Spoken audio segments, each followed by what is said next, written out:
Hello. Usang tharamo. Hello, die. Batwam pui oi me president. Ha social media ta kan lo muwa. Patila ya khan school BCM Sunday School Hall. Kan Sunday School Hall la kang ni khan kan lo sia. Patila ya kha ongain minan sei sia sakdon me. Dar en sa ta thenge. Enge akan chan enge akan siat. Ni ai siat te. Tukin jing khan in dar nga le ti chowela khan jing tong trai kal ho kha an kala an tong trai bang kha khatiang rim le karen sot ang wel kha engma an the lo ani tur ania hi long trai ka oma maro chu kanin be pop thowa ti chuan sende an jing tong trai bang rei lo te akhan ti khan kang mai a chuak ta mai si kha aril hai thak vio wa thel mi thei kha ani to silo kang na salo tuka chuan Sunday School Hall hi adung fit som thum le to ko awang fit som hi le tali za wa sak kha ani a ta chuan mani lo ka biak in kan sa a kan biak in thara kan lo lu ta anu rei lo te a khanin Easter Monday a khan biak in tui kha hemi to ho tur lau thong hian kan lo thiat ta ni man ruwa ko khanina kan nei ang a document zong le man ruwa a tha kan nei ang zong kha Sunday School Hall a kan noin vom lu ta chuan bung ruwa zong ko khan thil poimo zong ti la sol om love ta chuan kan da khom veka generator te stabilizer te le engkim biak in chom na tur thil current thil zong le ko khanna kan nei ang bung ruwa zong ti mai ang chung ho zong chu kan da lu khan ya chu kan fire te po kan nei box silo kang mai thel thei kha ani silo wa kon to khanina current na tui pam na khol te hi kan nei ya chu kan lo mang thina biak in tui pek nan te po chumi po tu kan seng hoya achunga tho khan kan da sia ka te tui phu na mai tur kha kan nei rem chang to silo wa ikhan kan ui pui tui lian thi ringot ta ani ome chuan anhuwa khami Sunday School Hall thel thei lo ani ta ko an avulte han ko han chauka om boka ko han chauka akang kai le a ko han chauka hian bungbel no kan ti te dik chilian kan ti te ho kan da khom na ni a tang ho ero kha chu enge mo chen kha chu bungro kha chu an lo la chuak nual mani khria bungbel vel chumo tiang chuan ani a chuan in at saklam biak in hlui kan thiana lama khan reception counter om le a mi reception counter po chu kanga ti khan khamilen kan Sunday School Hall len zong chu akang fai vek tin ani chu abula syntax liter sang thum le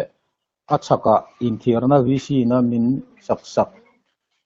chumi chunga syntax liter zanga om boka khang ho poka kang fai vek ing kria chung chu ani a thel thei khani boxi lowa ti khan in thil them dan chu ani mai in kria khami hall le biakin kha chhong ani lo ani mo a building sanin building san hey assam type kan tiang hian kan samo chuan i assam type tho ni biak in thui po chu kan thia takar tunkar kar ma sa thotan ni khan tumi man ruwa vel zong po chu kala kan da khoma ti chuan biak in thar kha building thar zo po zo lo ang de woni chu kan lo lu ta wang khanin kalam kha chu kang kai thei tur khan ain that sim chima kang kai thei khan ni lawa yang vel chon ani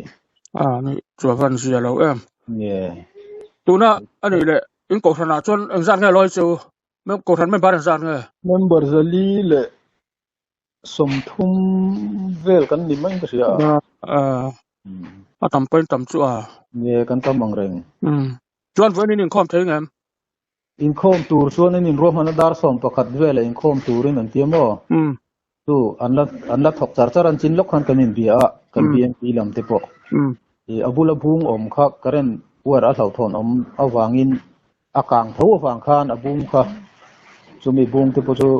thingzai kholin an kita an ri chu mai kanin biak po khan dar som pakhat vela in khom thei turang chawin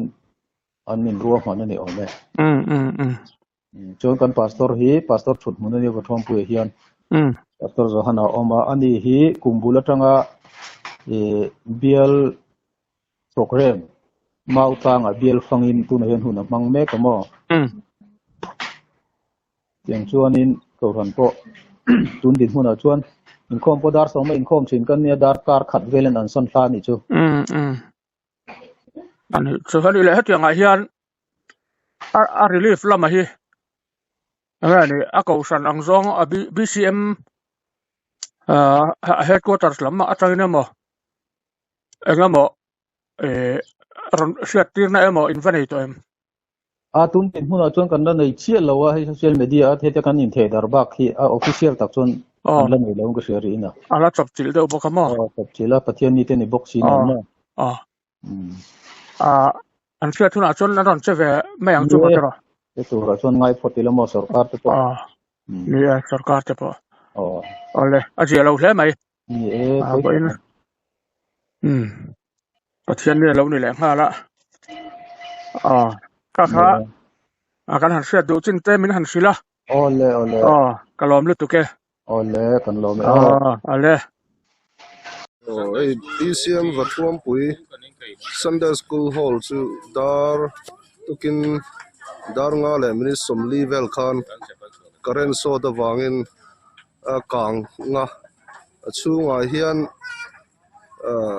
ko ran thil poimo sang kha kan da chan chu tun kar lim ta mai khan hemi biakin thar i kan lu ta la biakin luya store room ma kan thil da poimo tak ko ran thil poimo zong kha kan da ria chuanin ti sonin avain a kang ral ringot mai ni so fire department te om si lowa hanin thel ngai na a om lo ni deu ber mai